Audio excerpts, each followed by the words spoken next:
Hey everyone, and thanks for joining me. Today we'll be reviewing the new Kiko Kostadinov 2020 Spring and Summer Show.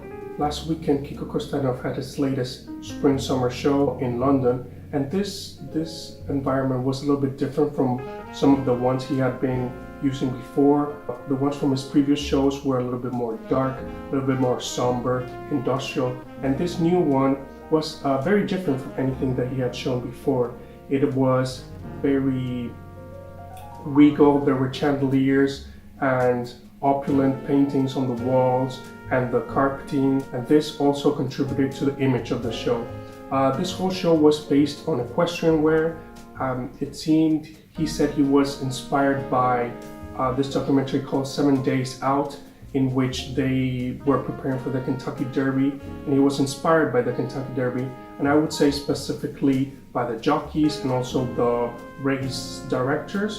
As you can see here, and comparing it a little bit of the colors, you can see that the Kentucky Derby jockeys were very vibrant colors and very different, light and colorful wardrobe, and it seems Kiko wanted to emulate the same thing here. So the whole theme was equestrian theme, but in a kind of, some people say retro, futuristic kind of vibe. It was kind of taking from the inspiration he saw from the Kentucky Derby and kind of modernizing it and changing it a little bit to what he had, to kind of his way of designing. But it was very, very different from all of his previous shows, and it's what makes this one so great. On the runway, we could see a lot of jockeys dressed in very colorful suits that range from very bright turquoise, cyan, gold, etc.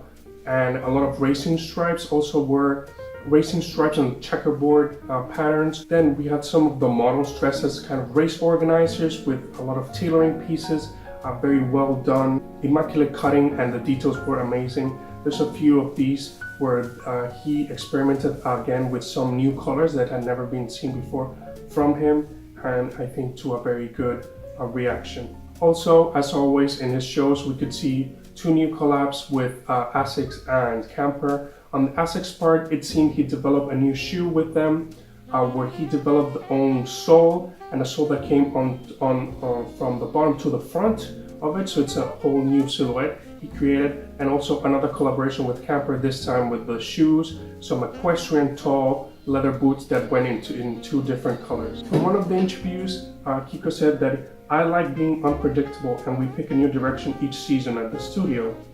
I added so many things I haven't done before in the new collection, so much color combination, silhouette, and printing as well. About the new Asics shoes that has yet to be named, he said, the silhouettes are completely new. I'm the first person who can actually make a sole unit.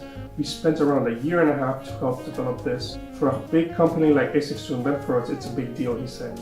As you can see here, there are three different colorways. We have an all black that he has been shown using with this checkerboard pattern on the sides. Then we have white and forest green, kind of greenish, and then we have another one, I believe it was yellow and blue, kind of mirroring the colors of the collection. So as we can see here, and we'll be analyzing some of the looks, here he decided to start the collection with this kind of jockey wear, with those tall boots, those shorts, and also those kind of silk jackets, very vibrant, very bright.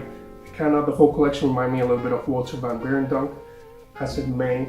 The first looks with some gold, some blue, and very, very wearable jackets, nice athletic wear kind of jackets, something you would see those jockeys wearing, but also the combinations of colors you can see here, for example, black with white, with that very light pink together with some brighter pinks. He really puts himself out there with the colors and really took a risk, and I think to a very good result. And we can see a lot of capes that he put his racing stripes and a nice motif that he created here. And here we can see the new Asics combining with those tall socks, which give a whole new look to anything he had done before. And to me, with this one, he kind of wants to jump out of the whole box of workwear that he has been put into by his previous collections. In this one, he's just being himself, expressing what he wants and doing it in a very good manner.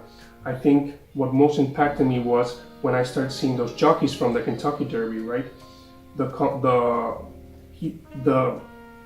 inspiration is very, very clear, but he also changed it into a more refined way. And as you can see, there's a lot of athletic wear combined into it, as he had done previously in the past, but this time in a more bright color fashion. I don't know if this collection will appeal more to the more streetwear kind of scene, but it kind of gives me a little bit more of that vibe, that kind of Adidas, Nike vibe, combined with a lot more refinement from Kiko. I want to highlight also, contrasting with those jockey looks, with those really colorful looks, we had, like I said before, the race organizer looks, a lot more formal wear, a lot more classic tailoring, but also with that whole Kiko twist that he always puts into this garments. Like you can see in this picture here, right, we have a very classic suit, right, but one with some very minor details, or major details if you want to say it, that kind of change the whole look of it, right? We have these nice shoes from the Camper collab. I really like how the colors combine, you know, that white, that pink, and that black really give a little bit of a pop to the whole outfit. We have some classic tailored pleated pants with a pleat on the front, and then we have this jacket that I believe it has holes on the side, something that we've seen in previous iterations and collections from Kiko, so you can see what's underneath. All in all, a very nice, very well tailored outfit. See here these jackets, right, with these different patterns on them. It seems the work was very meticulous into the pattern making and the whole stripes and circles. I wanted to show these three as a very new but still nostalgic use of pattern and the little details on the jackets. It's something he has done before, but with these new bold, strong colors. It seems he wants to do something different and bring in a new kind of audience. So that's pretty much it. That is the new Kiko Spring Summer 2020 show. Let me know what you guys think. Did you guys like it? Did you feel that it was too different from what he has been doing in the past and it's a big departure of his brand? Or something that's continuing the same path but innovating, something, for example, Sebastian is doing with Andy? But anyhow, let me know what you guys think, and thank you for joining me, and see you next time.